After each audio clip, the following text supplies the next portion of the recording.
চৰাইদেউ জিলা আৰক্ষী বিভাগৰ উদ্যোগত আজিৰ পৰা বলবৎ হোৱা নতুন ৩খন আইনক লৈ সজাগতা সভা। মৰাণহাটত অনুষ্ঠিত এই সভাত উপস্থিত বিভিন্ন সংগঠনৰ আৰু বিশিষ্ট নাগৰিকসকলৰ মাজত আইন সম্পৰ্কীয় সজাগতা সভা অনুষ্ঠিত হয়।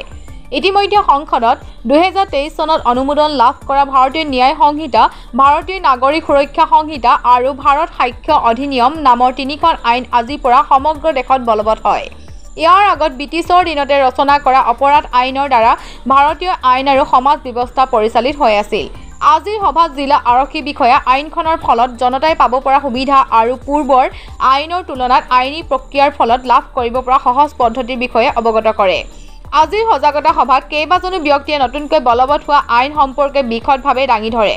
সভাত মাহমৰা ৰাজচক্ৰ বিষয়া সংলগ্ন পাপৰি বুঢ়াগোহাঁই, মৰাণহাট আৰক্ষী থানাৰ ভাৰপ্ৰাপ্ত বিষয়া হৰিদাস কলিতা, মৰাণ পৌৰসভাৰ পৌৰপতি অৰূপ দত্ত, চৰাইদেউ জিলাৰ ৰেড ক্ৰছ ছ'চাইটিৰ সভাপতি হেম বৰা, ভিডিবিৰ সদস্য সকলোকে প্ৰমুখ্য কৰি স্থানীয় গণমান্য লোক উপস্থিত থাকে।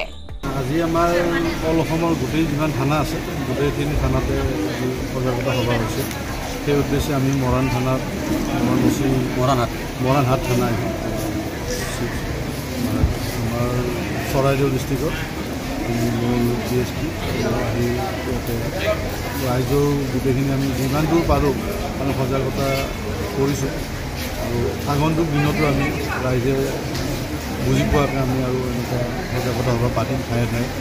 আৰু এইখন নতুন আইন ৩খন আইন নতুন হৈছে, আগৰ আইন কেইখন নাই, এতিয়া আজিৰ পৰা কাৰ্যকৰী হ'ব।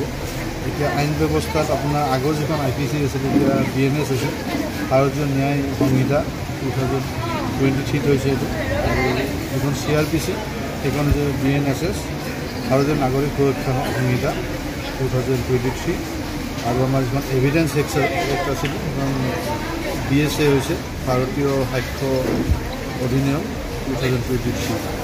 এনেকুৱা আমাৰ যিখন আমাৰ ছেকশ্যন হিচাপত আমাৰ কিছুমানত এতিয়া আমাৰ IPC যিটো আছিল আগৰ পুৰণা, এতিয়া 20টা নতুন ধাৰা আৰু সন্নিৱিষ্ট হৈছে।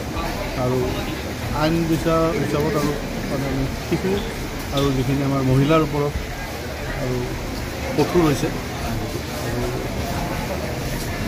আৰু ডিটেইলছত পিছতে ট্ৰেইনিং হৈছে নতুন আমাৰ আজিৰ পৰা যিখিনি পুৰণা যিখিনি আছে IPC CRPC সেইখিনি তেনেকুৱা হিচাপতে কোৰ্টত চলিব। সেইখিনি আমাৰ কামখিনি পুৰণা হিচাপত হ'ব। আজিৰ পৰা যিখিনি কেছ হ'ব নতুন হ'ব, নতুন কাৰ্যকৰ আমাৰ মানে CRPC আমাৰ নাথাকে।